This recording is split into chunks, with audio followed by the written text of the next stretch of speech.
भारत ने अपने 3 marine sellers officer खो दिए हैं और आज प्रधानमंत्री Narendra Modi G7 meeting attend कर रहे हैं। उसी देश के राष्ट्रपति से हाथ मिला रहे हैं जिस देश के फाइटर जेट्स ने हमारे इन 3 मराइन सेलर्स ऑफिसर्स को मार दिया है बेवजह। आखिर हमारे उन 3 जवानों की मौत का दुश्मन से कोई हाथ कैसे मिला सकता है। आज फ्रांस में G7 का आखिरी दिन है। मोदी वहाँ हैं 7 सबसे अमीर देशों के बीच, फोटो भी खींची, मीटिंग्स भी होंगी, लेकिन कोई ये क्वेश्चन पूछ ही नहीं रहा है अबाउट मराइन ऑफिसर्स।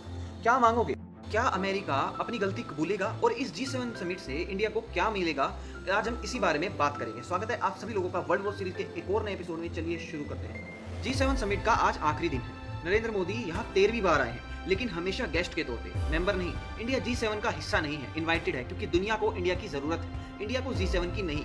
आज व्हाइट हाउस ने कंफर्म किया कि मोदी और ट्रंप की बायलैटरल मीटिंग होगी। इंडिया यूएस ट्रेड डील में फोकस होगा, लेकिन बैकग्राउंड में एक और बड़ी कहानी चल रही है।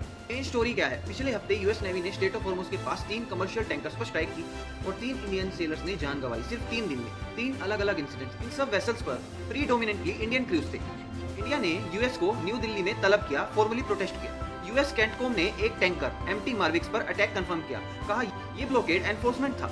ईरान से लिंक्ड शिपिंग को टारगेट कर रहे हैं यूएस वाले, ऐसा उनका कहना है। लेकिन बात यह है कि ये इंडियन सेलर्स ईरानियन शिप्स पर नहीं थे, ये कमर्शियल वेसल्स पर थे जो पाल्गो फ्लैग के नीचे चल रही थी। इसमें इंडियन सी फेयरर्स काम करते हैं क्योंकि ये उनकी रोजी रोटी है। टोटल हॉर्मुज क्राइसिस में अब तक 12 सी फेयरर्स किल्ड या मिसिंग है, इनमें से काफी सारे इंडियन। अब बात करते हैं जो ट्रेड डील होगी उसके बारे में। सीधा समझो, फरवरी 26 में ट्रंप मोदी ने व्हाइट हाउस में एक डील अनाउंस की थी, टैरिफ 25% से 18% करने के framework. $500 billion bilateral trade target. India US से एनर्जी खरीदेगा, अमेरिका इंडिया को F-35 बेचेगा इवेंचुअली। लेकिन इंडिया यूएस ट्रेड रिलेशंस में टेंशन अभी भी है।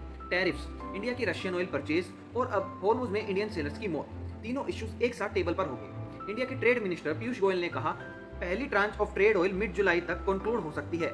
US trade representative Jamieson Greer के बाद सीधा इंडिया आएंगे नेक्स्ट वीक। मतलब आज की मोदी ट्रंप की मीटिंग कल की डील की फाउंडेशन है। क्या मोदी सेलर्स का सवाल उठाएंगे या सिर्फ ट्रेड पर फोकस करेंगे? ये इंडिया की डिप्लोमेटिक मैच्योरिटी का टेस्ट है। अब बात करते हैं भाई, ये जो ट्रेड डील होगी इसका इंडियन इंपैक्ट क्या होगा। पहला, ट्रेड डील जुलाई डेडलाइन। अगर आज मोदी और ट्रंप की मीटिंग प्रोडक्टिव रही तो मिड जुलाई में पहली ट्रांच साइन हो सकती है। इसका मतलब कुछ इंडियन गुड्स पर यूएस टैरिफ्स कम होंगे। Textile, pharma, IT services, direct export benefit मिलेगा। दूसरा, सेलर्स का सवाल। इंडिया ने फॉर्मली प्रोटेस्ट किया था, लेकिन कोई कंक्रीट आउटकम नहीं निकला।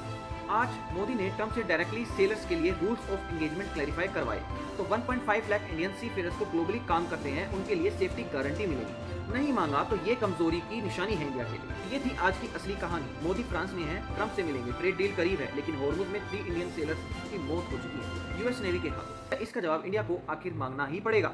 वीडियो पसंद आई हो तो लाइक जरूर करना, चैनल को सब्सक्राइब करना। मिलते हैं वीडियो के साथ। जय हिंद, वंदे मातरम।